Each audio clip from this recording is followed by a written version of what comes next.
Recording by David Loving. Traveling Companion Wanted by Richard Wilson. To share exp, relieve at wheel, must be able to drive under grit pressure, in return tramps dozen mi or so under ocean bottom. You remember Regan. He's the man who fell overboard in a spacesuit and found that there really is a passage to India. It winds down from the Champion Deep in the Atlantic and comes out somewhere off Bombay. It took Regan a week to pop in one end of that underworld river and emerge at the other. He was delirious when he bobbed to the surface and was picked up by the Chinese motor ship. Starved, of course, had to spend a long time in the hospital after he'd been transferred to shore. The newspapers and radio and television made quite a thing of it. Reporters managed to interview Regan while he was still weak and maybe talking a little crazy. They got together afterward and agreed among themselves on what parts to leave out. Then Regan sold the first-person rights to a syndicate.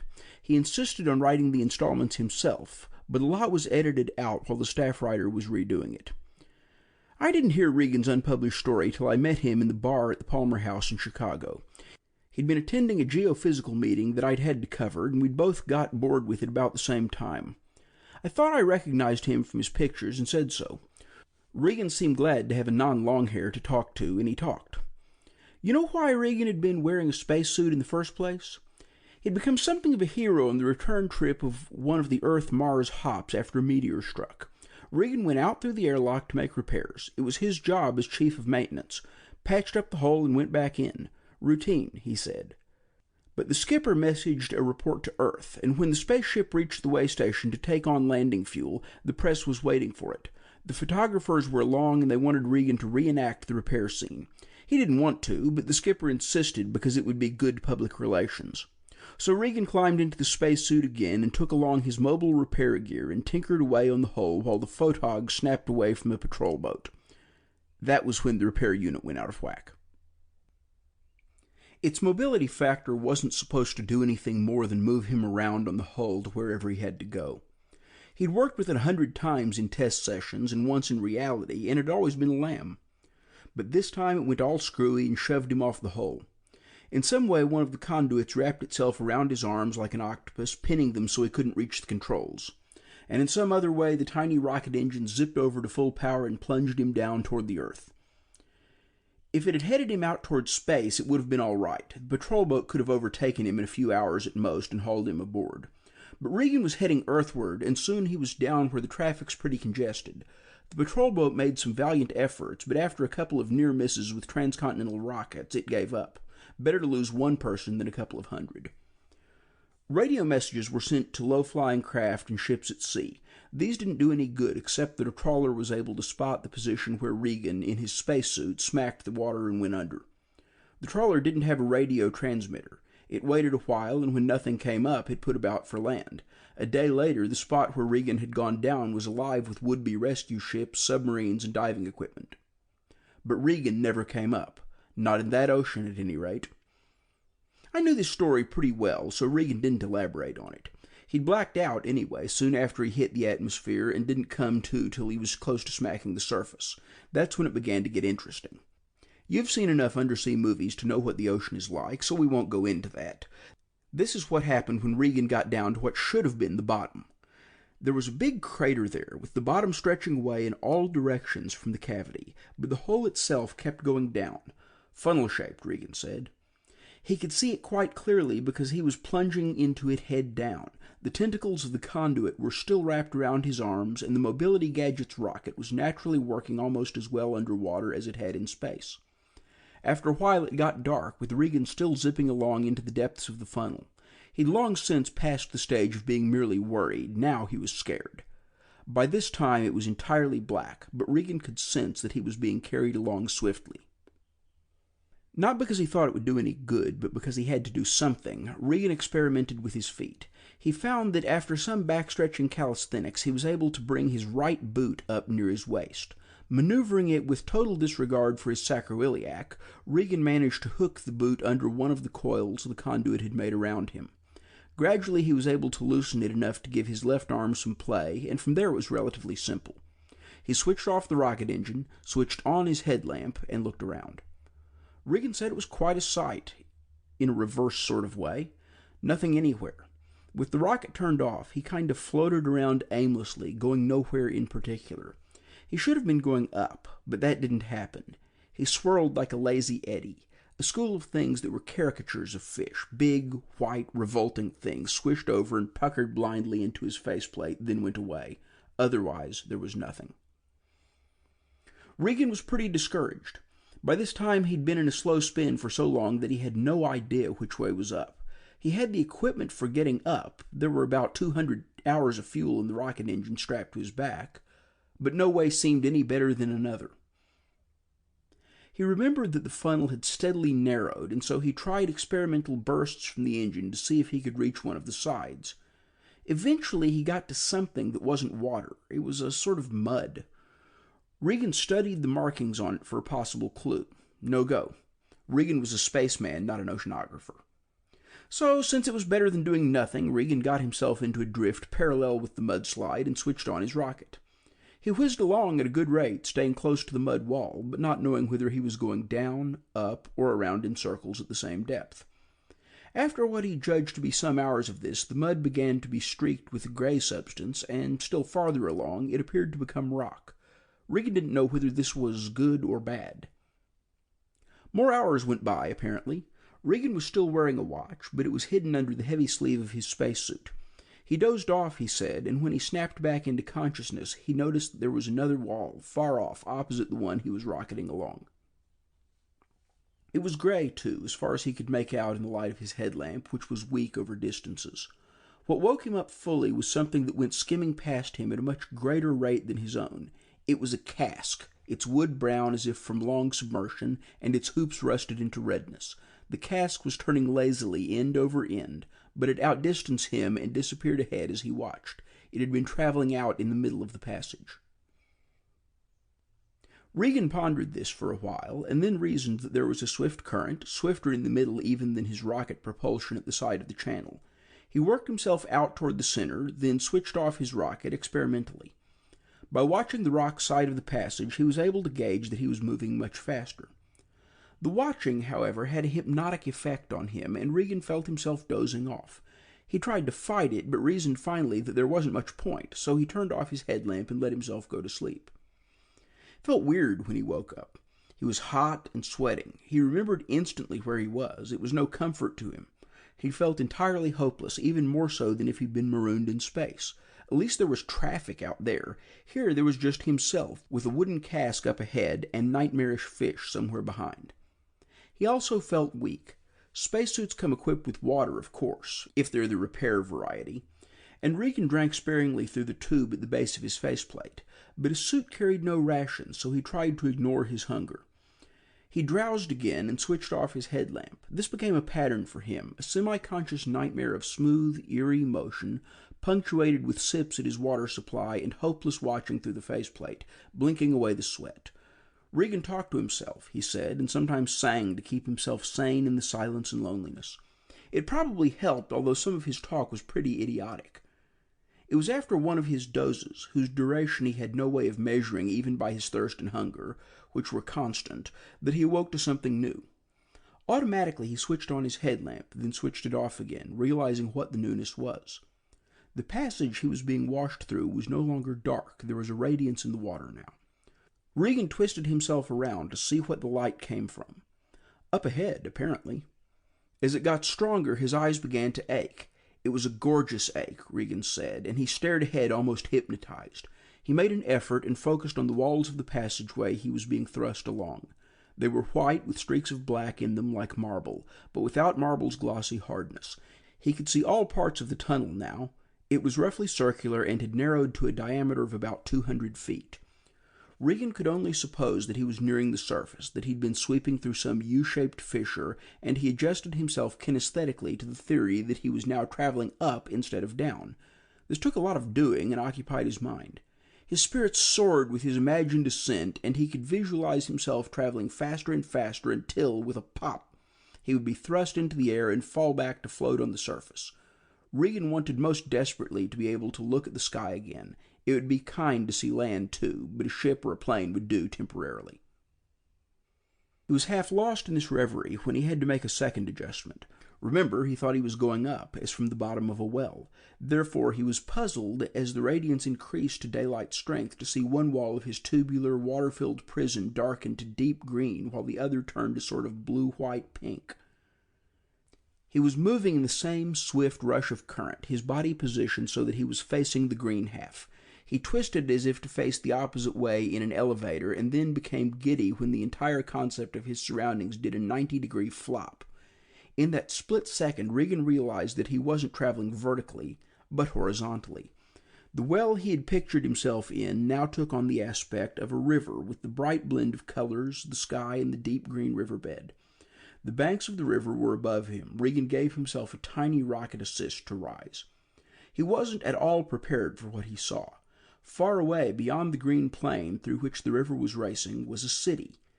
Unmistakably, it was a metropolis of man, not towering or turreted, but massive and with a relative newness which spoke of life. And as he had this thought, he could see other smaller dwellings closer by, one-storied and circular in a variety of colors. He noted then that the level of the river was higher than that of the land, that the marble-like banks which channeled the racing water had become a transparent, glass-like substance which rose and curved in a seemingly endless archway. The torrent completely filled the half-transparent tube, flowing smoothly so that he almost had the sensation of flying above the ground. Regan maneuvered toward the top, and from there he saw the road. It paralleled the river and ran in a straight line as far as he could see.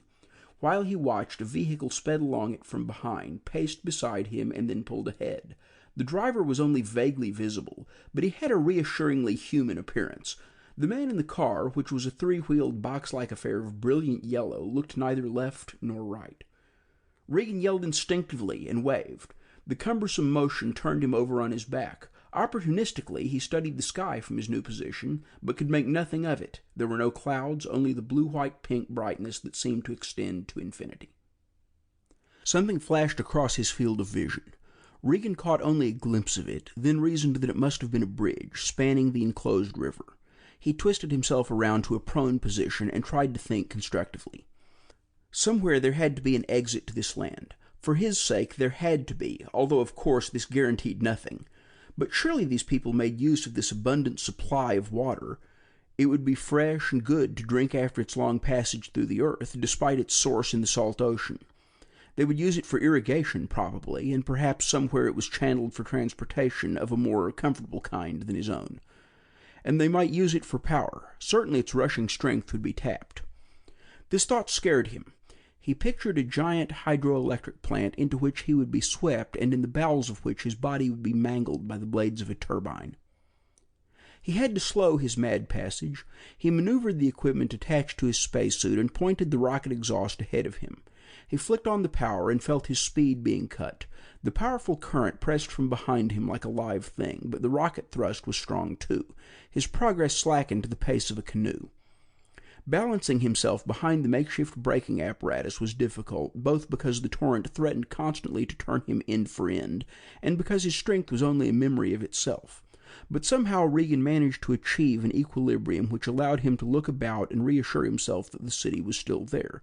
Its position had shifted on the horizon to a point slightly behind him, but there apparently was no end to the expanse of this underground world. The road was there too, still parallel to the roofed-over river. A surge of hope went through him as he spotted a man walking along the road. Regan braked himself still further until his speed matched that of the man. The man's costume was a brief one, knee-length trousers, a vest-like garment over a white skin, and sandals, so apparently the climate was tropical. Regan stared hard at the man, mutely begging him to turn. Both Regan's hands gripped the rocket tube. He didn't dare let go to wave. Then, as though he had been reached telepathically, the man looked in Regan's direction. Regan couldn't make out his expression, but apparently it was one of disbelief. The man stopped, took an indecisive step, and then ran toward the river. He jogged alongside it, and now Regan could see his face clearly.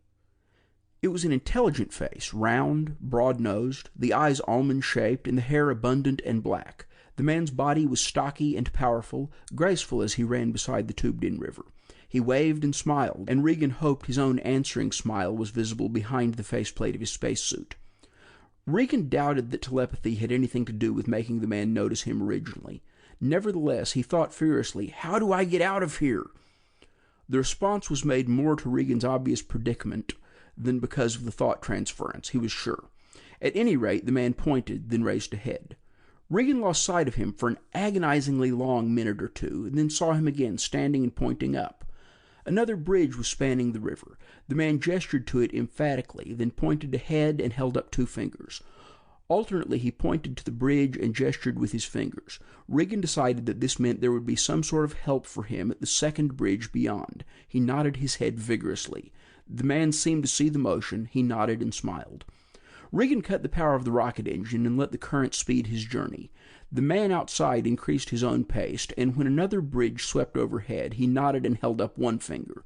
Regan trembled with relief at this confirmation of the pantomimed message. He fought back the weariness that had begun to creep over him again, and clung doggedly to the rocket, whose exhaust regulated his speeds to that of the running man. Regan thought the bridge would never be reached. He felt supremely weary. He was sopping wet, his eyes kept going out of focus, his throat ached, and his head was throbbing with jagged pains. It took all his waning strength to cling to consciousness. Finally, the bridge was in sight, then overhead. The running man pointed up. Beyond the bridge, the glass-like covering ended. Regan was out of the tunnel. The river widened now, and its velocity eased, but the current was still a powerful one. Regan pointed the rocket tube so that it thrust him upward. His rubber and steel-clothed head broke the surface. He felt a surge of freedom. In his joy, Regan lost control of the rocket brake and was twisted crazily about. Instinctively, he shut off the power. He was swept ahead. As the river whirled him forward, he saw the man on the bank point ahead to the right, wave him on, and gesture that he would catch up later. It was with relief that Regan let himself be carried forward by the strong current. He was traveling out of the mainstream now. In a few minutes the river was so broad that he seemed to be barely moving, but this was merely an illusion of contrast. Then Regan saw the mesh fence. It was a giant strainer across the river, apparently fashioned to prevent debris from being carried into the structure which straddled the river beyond, without doubt the hydroelectric plant whose existence he had dreaded. Regan was swept into the fence. It gave, cushioning the shock, and he pulled himself along it toward the bank. He reached it, but lacked the strength to pull himself onto land. Nearby, hugging the mesh fence, was the cask which had passed him back in the dark of the tunnel. Just as Regan was passing out, he saw the stocky man in the knee-length shorts come into sight, running as fast as he could make his legs pump. When Regan came to, he found himself being carried on the back of an open truck. He was lying there like a sack of cabbages, being bounced around as the truck sped over a bumpy road. His undersea friend was squatting next to him on the bed of the truck, holding onto the side to keep from being jolted off. He smiled when he saw that Regan had regained consciousness and patted the chest of the spacesuit. He pointed in the direction the truck was going, but Regan was flat on his back and weak and couldn't turn to look. The jolting was making him sick. The road became smoother, and soon they entered the city. Regan said it was the damnedest place he ever saw. Everything looked like a beehive. He meant that literally, he said. All the buildings were circular, with doors down at the base and no windows. They were all different sizes and all colors. Some of the bigger ones towered up pretty high, but just how high was hard to say. They weren't built in stories, but in one continuous curving line from bottom to top. The truck would pass through a square or a park now and again, and the buildings in the distance looked like a mass of soap bubbles, all pastel colors under that blue-white-pink sky. The truck stopped in front of a big yellow beehive. Now that he was close and not being jolted around, Regan could see that the building was constructed of a kind of oversized bricks about a foot square. They weren't joined with mortar as far as he could tell. Apparently their own weight and shape held them together as they rose up and formed a dome. And the color was within the bricks, not painted on.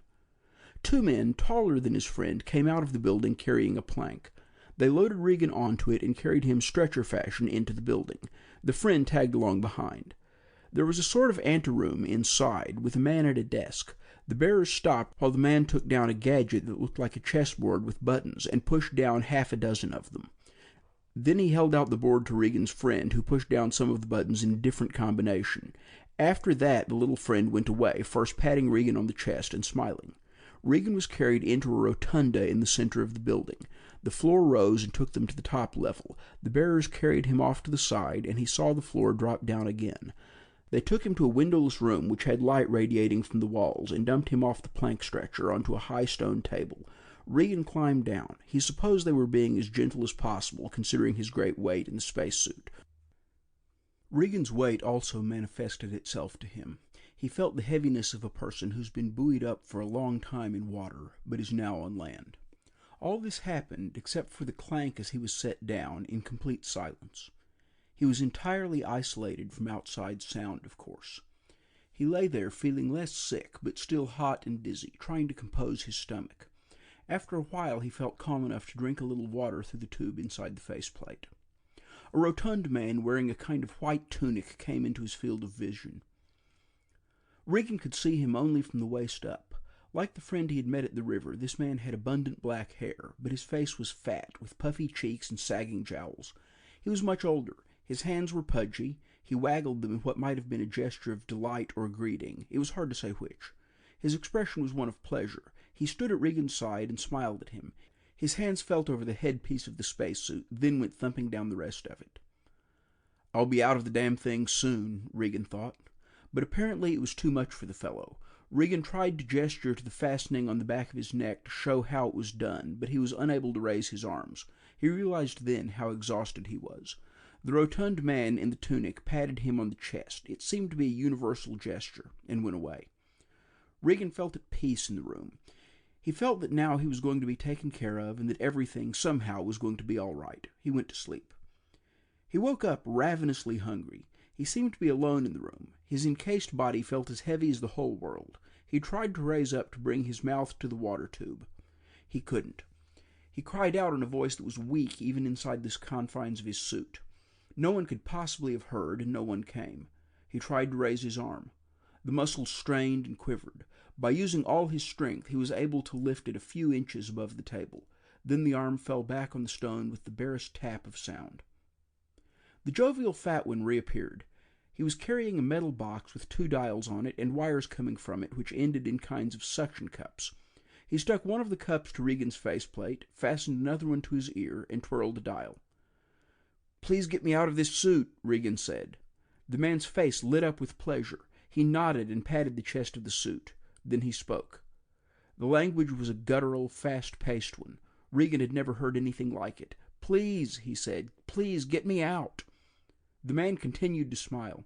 He beckoned, and 2 other men appeared. They took turns listening to Regan plead to be released. They smiled, too, though obviously none of them understood a word. Without gestures, it was impossible for Regan to convey his plight.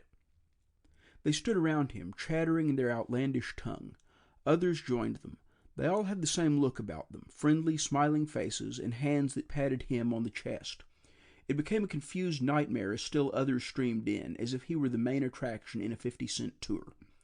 But apparently there was method in their milling around. They measured him from top to toe, from side to side, in circumference and in depth. They used steel tapes and calipers and jotted down their findings in little books or punched them out on button-studded chessboards. They wheeled in a huge contraption, which must have been a camera, and clicked it at him from every angle. They lifted his arms and legs and chattered with excitement to see how peculiarly he bent at the joints. It was as if Regan were a new kind of animal that had swum into their ken and which they were classifying, or which they would classify at their leisure after they had measured it in all possible ways. They kept it up for an eternity and a half. Regan's vision got hazy, his throat burned, and his stomach ached in irregular spasms. He was barely conscious when the 2 bearers came back in, loaded him on the plank, and took him out into the rotunda. The throng of scientists followed. The floor-wide elevator sank to the main level, and they all went out into the street. A big, rectangular, doorless, bus-like vehicle was standing there. The bearers, with a great deal of effort, propped Regan up in the front seat. His head lolled back inside the suit. The shift in position blacked him out temporarily. He came out of a period of nausea to hear himself saying over and over, "You open it at the back of the neck. I'd do it myself if I could move my arms. You open it at the back of the neck." The bus was in motion. It rumbled through the streets among the pastel beehives. In Regan's state, they were so many bouncing balloons being pointed out by madmen in white smocks in a caricature of a vehicle under an impossible sky. They eventually reached a kind of park or estate. Shrubs and trees were neatly set out, and a big golden beehive stood at the end of a long drive. They took him inside, half fainting, sweating, gibbering to himself. Through a half-dozen anterooms they went, to what could only have been a throne room. It was sumptuously hung with tapestries. There were guards standing at a post, and a thick carpet laid to a dais on which there were two huge chairs. A tall, slender, dark-haired man sat in one of them. The other was empty. There was a confused kind of ceremony in which everyone got down on one knee before the man on the throne, and a ridiculous struggle began to get Regan into a semblance of the same position. The king, or whatever he was, gestured, and Regan found himself being dragged up on the dais and set on the other's throne. Then the nightmare took a turn for the worse. From an anteroom came a procession of women bearing gifts. They were the first women Regan had seen in this underground world, but he was less interested in them than in what they carried. Food. Baskets of fruit. Platters of meat. Cups of liquids. The smiling creatures curtsied before the thrones and set out the feast in front of Regan. One of them, dressed in a single pale blue garment belted at the waist, laid a basket of fruit in his lap. Regan began to quiver in a fever of frustration. It got worse when, at a sign from the king, everyone helped himself to some of this or that, raised it to Regan in a kind of toast, and began to eat. If any of them noticed that Regan didn't join them, they were polite enough not to take offense. The feast over, everyone went for an after-dinner ride. The king went too, riding in a richly draped palanquin on wheels ahead of the squared-off bus. This was the royal tour. Points of interest were visited. Regan's bleary eyes and uncomprehending brain half-observed gardens, factories, schools, a sporting event, a parade, a farm, and dozens of examples of the culture of the world of people who were kindly starving him to death. In his semi-delirium, he once reproached himself for being such an unappreciative guest, and wondered what they must think of this emissary from outside who was such a cumbersome clod. He had come to them in the strange trappings he apparently preferred, so how could he blame them for respecting his costume and leaving it to him to wear it or remove it as he chose?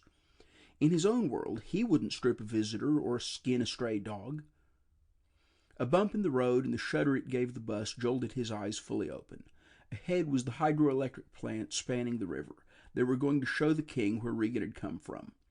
The procession pulled over to the bank next to the mesh fence, which screened debris from the water flowing into the plant. On the bank lay his mobility unit, which apparently had been detached before they trucked him into the city originally. The king got out of his palanquin and examined it curiously. Then he got back in, and they drove along the bank to the other side of the hydroelectric plant.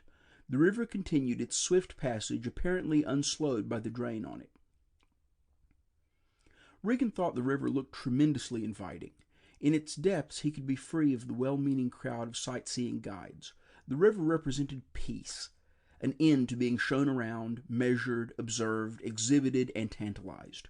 In it he could die calmly without any frustrating diplomacy. A bridge spanned the river below the plant. By the gestures of the scientists, he gathered that they were going to cross over to see interesting things which lay across the river. The bridge was a narrow wooden one. Parallel to it was the stone framework of an unfinished replacement. They proceeded slowly over the rickety, railless bridge. The approach to it was banked, so that Regan was tilted in his seat toward the outside. The bus leveled off as it reached the wooden planking, and Regan tilted the other way. A loose plank under a wheel sent him swaying back again. With all his remaining strength, he leaned with the tilt. It was just enough to send him off balance. They reached out to pull him back, but it was too late. He was out of the bus and dropping the short distance to the water. The current was so swift that he went only a little way under, then bobbed up and was rushed along, turning over and over. As he revolved, he caught glimpses of consternation on the bridge. He saw the bus back off and race along the road on the bank, hands waving out of it, but it couldn't catch up with him. He was moving too fast. The even motion of the river was soothing. Regan took a swallow from his tube and relaxed. There was a dull ache in his stomach, but no more stabbing spasms. Maybe he was dying. He didn't care. Regan knew he was in a hospital even before he opened his eyes. The ether and disinfectant smell told him that. It was taking an effort to thrust his eyelids up. He moved his arms and felt them close to his body. He raised one hand to his face and rubbed his closed eyes. Of course they'd have got him out of the spacesuit. He opened his eyes. A brown-faced man was leaning over the bed. He was wearing a white smock and had a fountain pen in the breast pocket. Beyond the man, the doctor, there was a window. A perfectly ordinary window through which Regan could see the sky, a blue sky with white clouds in it. The doctor smiled at Regan and said in English, "How do you feel, son?" Regan tried to speak, but couldn't. "This is Bombay," the doctor said. "Bombay, in India. It must be quite a surprise to you, but I'm glad to say you'll be all right." "What?" Regan asked vaguely. "It's strange, of course," said the doctor. "You should be on the other side of the world, by all that's natural. We communicated with the American authorities when we saw your identification. It is extremely odd. Still, here you are, and you will be well quite soon, too. But—" Regan began. Then he gave up. He said nothing more until after he'd eaten and slept, and the doctor asked him if he felt strong enough now to see the reporters. "Two more, sir?" the bartender at the Palmer House asked. I nodded. "Naturally, they thought I was delirious," Regan said, "or had been. They had to accept the fact that I'd been through the earth, not through the center of it or anywhere near it. They tell me that's practically solid nickel or molten or whatever. But there was no disputing that I'd gone down in the Atlantic and come up in the Indian Ocean. They'd seen me go down and they'd seen me come up, and obviously I'd been somewhere in the interval. I hadn't walked, that was for sure. They credited my story of the underground river. The Greeks had a word for it, they tell me. The Greeks thought the Alpheus River wandered down under the Adriatic and came up in Sicily. I don't know much about their river, but mine apparently follows the Earth's curve, maybe a dozen miles below the surface. But nobody wanted any part of my story of the city and the king and the beehive houses and the rectangular bus. Delirium, they said. Oh, they were kind about it, but they said it. So did the geophysical boys upstairs in their 8-syllabled way. The bartender brought fresh highballs, but Regan still held the glass the old drink had been in. He put it on its side on the bar and stared at the open end. I got the image, a tunnel filled with rushing water, a tunnel under the world. Regan almost echoed my thoughts. "Tunnel under the Antarctic," he said half to himself. "That's where it must have been, that city, down there, deep under the ice. Used to be tropics, you know." "The Antarctic?" I said. "Before the ice came, before the Earth's axis shifted. Those people, they didn't evacuate, I guess. They went underground. Funny they should have built themselves houses the same shape as those of the Eskimos who stayed above ground in the north, like igloos. But probably that's just coincidence. You don't find igloos in the tropics. I guess their beehive houses are naturally influenced by the cavern they live in, their little universe." Regan looked up. He grinned and set the empty glass upright on the bar. "I've had a lot of time to think about it. They're awfully nice people, all of them. I could have had a wonderful time if I'd been able to climb out of that damn spacesuit. In time, I could even have communicated with them passably well. Good-looking women, too." He looked at me speculatively. He opened his mouth as if to speak again, then smiled and shook his head. I said it for him. "You're going back." "Yes," he answered. "Yes, I'm going back. I know the coordinates of the entrance to the passageway and its dimensions and the kind of equipment I'll need.